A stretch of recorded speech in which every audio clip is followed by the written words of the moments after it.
From Ukraine funding to labor regulation, 2024 gave us drama, debates, and a whopping 95% failure rate for legislation tracked by IssueVoter. Welcome back to Beyond the Bill Number. Today, we're diving into 131 pieces of legislation analyzed by IssueVoter in 2024. These weren't just any bills, they were some of the most significant and debated policies shaping our country. Stephen, are you ready to unpack the highlights, the misses, and the surprises? Absolutely, Sarah. If last year's legislative landscape taught us anything, it's that getting a bill from proposal to law is a little bit like trying to get a cat to fetch. It's rare, it's unpredictable, but if it happens, it certainly leaves you with a story to tell.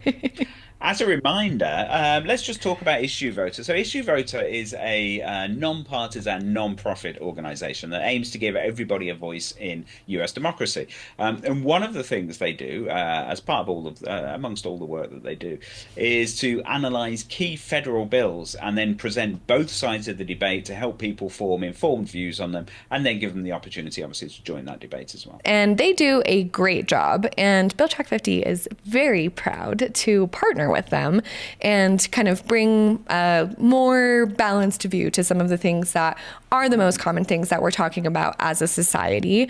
And so with this, before we kind of kick off looking at everything that they do with, the links to their analysis that we put in our bill pages, but also the blogs that we publish every month that dives into our IssueVoter Bill of the Month, let's discuss what we think they might be looking at in 2025 with a Republican-controlled Congress and White House. And what are these kind of big bills that we think will be looked at this year? Yeah, I think it'll be, some of them are fairly predictable because obviously the incoming Trump administration has already signaled what their main priorities will be, and then Congress will have to pass those bills. So there'll be a big reconciliation, at least one, maybe two early on, and that will focus on immigration, with obviously the Trump presidency seeking to sort of complete the promises they made during the election campaign. So it'll be really interesting to see what the detail is, and I guarantee that IssueVoter will be sort of analysing that one and looking at the detail and looking at the views. So you've got that. Then another one will be to do with tariffs. So of course the president can impose certain tariffs, but not all of them. So there will have to be some congressional legislation as well to back that up, and that could face quite a rocky road. It'll be interesting to see how the Republican majority, particularly in the House, will actually draft that bill to try and attract enough attention, try and attract support from the Democrats as well, so they can actually pass it. Yes, and I think that we'll also see a lot of other stuff that is more not necessarily directly tied to Trump and the Republican Congress, but more with our time. So as we know, California has had these awful wildfires. We had these awful hurricanes earlier in 2024. So there is a real need to address some federal funding and support as these natural disasters keep getting worse and worse. And I do think this year we'll also see a lot more AI legislation like we did last year. We're still kind of uncovering what's going on and how we are going to be legislating this. So I think those are two other kind of interesting things that I think they'll kind of be looking at as well. Absolutely. And I understand that a sort of a member of the House has already promised to put forward a bill to rename the Gulf of Mexico the Gulf of America. So we'll have to see whether that one gets covered. And whether I'd love to see the both sides analysis of that one. On the one hand, on the other hand, it's crazy. Yeah. Yes, let's see. Okay. Well, let's start with the big picture. Of the 131 bills that IssueVoter tracked last year, just 6 made it across the finish line. What does that say about Congress right now? Yes, it's interesting, isn't it? Just 6 bills out of the 131 that they covered. It sort of really says that even in a carefully selected pool of high-impact legislation, which of course this is, they chose the bills that were the most important, really. The odds of passing are very slim. So with only 6 enacted bills, a clear sign that gridlock and polarization continue to dominate the legislative process in Congress, but also a reminder of just how significant those few successes were. Well, and speaking of successes, let's talk about the Relieve Act. This bill, which provided $27.9 billion in funding for Ukraine and $4.4 billion in Israel's defense systems, has sparked a really heated debate.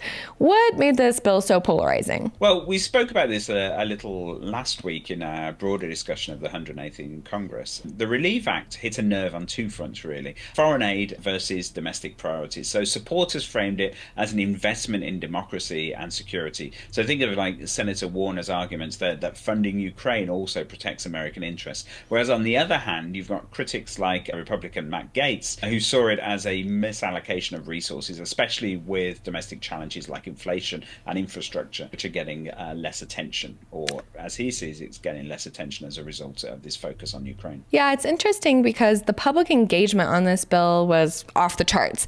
It even made Bill Track 50's top 10 most read bills of 2024. And do you think that reflects the growing public scrutiny on foreign aid, or? Definitely. When billions of taxpayer dollars are involved, people want to understand where it's going and why. And obviously Ukraine is a huge story, it has been for years, and will continue to be so. And it was a big issue during the election campaign, which is a little bit surprising actually, given foreign affairs tend not to feature too heavily, but it really did this time round.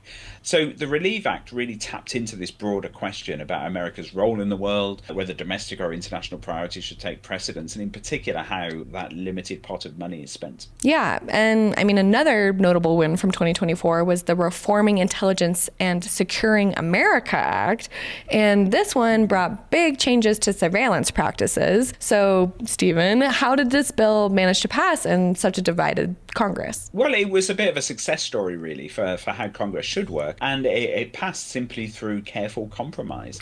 So privacy advocates got their stricter restrictions on FBI queries, which they wanted, while law enforcement secured emergency exceptions to keep critical investigations moving. So it wasn't perfect for either side, but it was enough to get both on board, and it's a really rare feat in today's political climate. Yeah, and I mean, as a reminder, even that contentious issues can lead to progress when both sides find some common ground.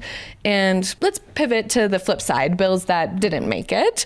So several joint resolutions aimed at overturning the Biden administration policies faced presidential vetoes. So what stood out to you here? So each veto highlighted a fundamental clash over regulatory policy. So take the joint resolution challenging the National Labor Relations Board's joint employer standard. Doesn't strike you as being particularly controversial, but it actually engendered sort of a huge debate, really. Business groups see the standard as a threat to franchises, so they were obviously sort of supporting the joint resolution, while Labour advocates are fans of the employer standard and say it holds corporations accountable. So the president backed Labour by vetoing the resolution, despite obviously the fact that the joint resolution was backed by the Democratic sort of Senate at the time. But these vetoes really underscored the deep divides over how much oversight is too much oversight. And then there were bills that captured the public attention but really didn't move forward, like the Anti-Semitism Awareness Act or the Disgraced Former Protectees Act. And Stephen, why do you think these types of legislation drew so much interest on Bill Track 50? Because they do hit on hot button cultural and social issues. I mean, just as a recap, where we have discussed both of these bills before. The Anti-Semitism Awareness Act was proposing a new and quite controversial definition of anti-Semitism.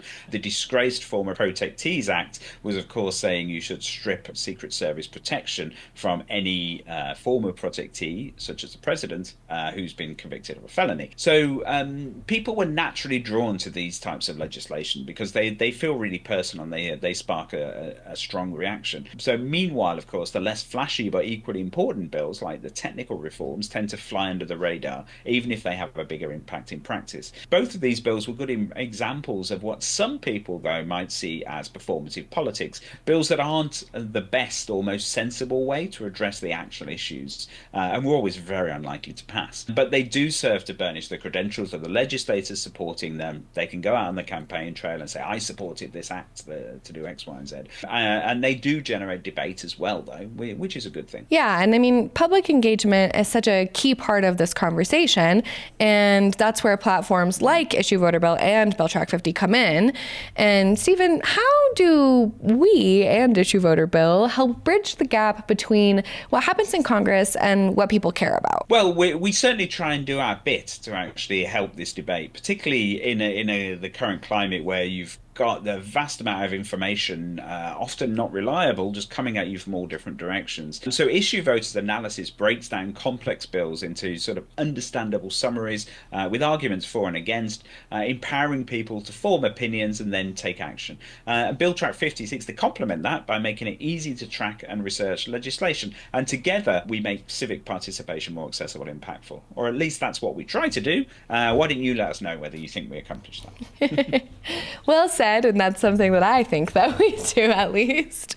So as we kick off 2025, we got a fresh Congress, we'll have a fresh president-ish, and, we're going to keep watching, engaging, and, hopefully celebrating some more legislative victories that are really bringing our country forward. And we've spoken about before, the Republicans are dominating everything, so I guess let's see how, even with razor-thin margins, if we can get more done and have some more of these victories. So thanks for walking us through the highs and the lows of 2024, Stephen. Well, my pleasure, Sarah. So here's to a new year, new bills, and hopefully fewer gridlocks.